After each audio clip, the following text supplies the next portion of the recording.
All right, let's jump right in. Today we're going to talk about one of the most powerful but often kind of misunderstood forces in any organization. It's culture. Think of it as the invisible engine that's either driving you toward success or holding you back.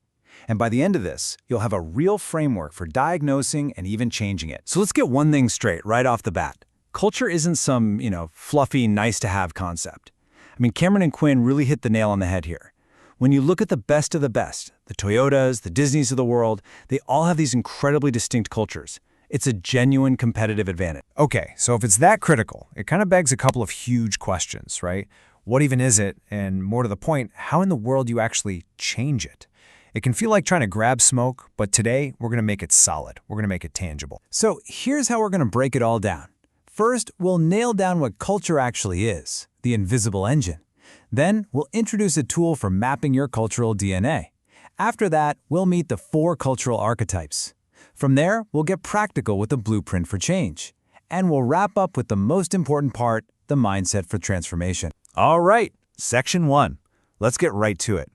The goal here is to take this big, abstract idea of culture and make it solid, something we can actually get our hands on and work with, moving it way beyond just a buzzword. So what are we really talking about? At its core, culture is just the unwritten rules of the game. It's that shared understanding, the collection of values and beliefs that kind of whisper to everybody, hey, this is how we do things around here. It's what guides what you do when the boss isn't in the room. And here's a really cool way to think about it.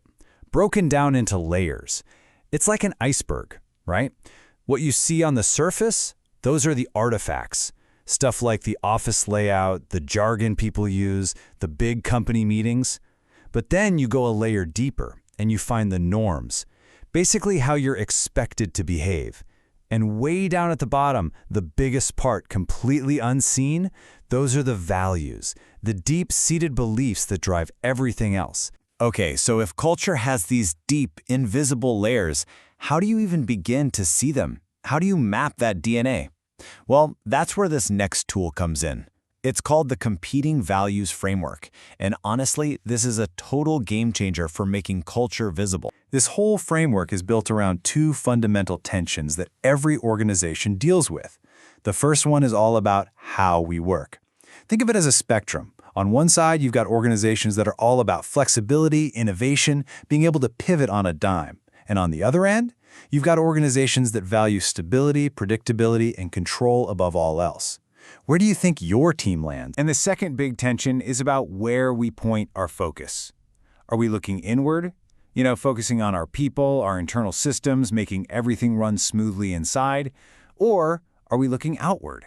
Focusing on the marketplace, on beating the competition, on differentiating ourselves from everyone else out there? Okay, so now for the magic.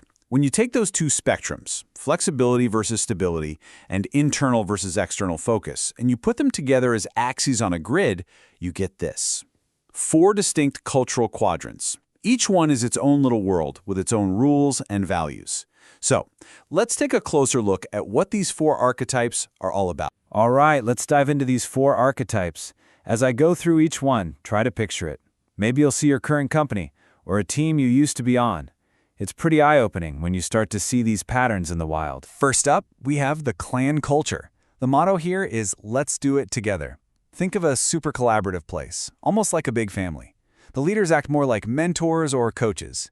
What holds it all together is loyalty and a real commitment to each other. Success? It's all about developing people and really caring about the customer. It's a teamwork-first kind of world. Next, we have adhocracy, and their motto is, let's do it first. This is your classic, dynamic, innovative, kind of creative chaos workplace. Leaders here are risk takers. The whole vibe is about experimentation, being on the cutting edge. Success is defined by creating brand new, unique products or services.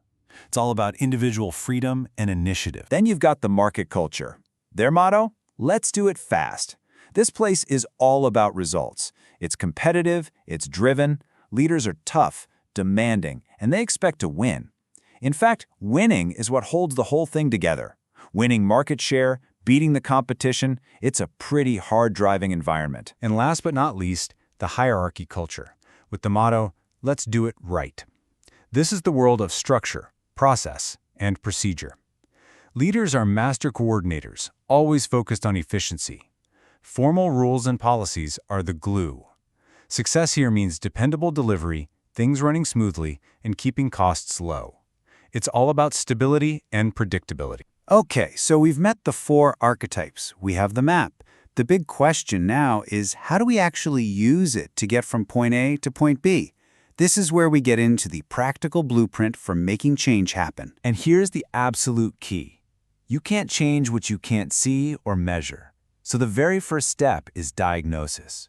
You have to figure out where you are right now. And that's done with a really neat tool called the Organizational Culture Assessment Instrument, or OCII for short.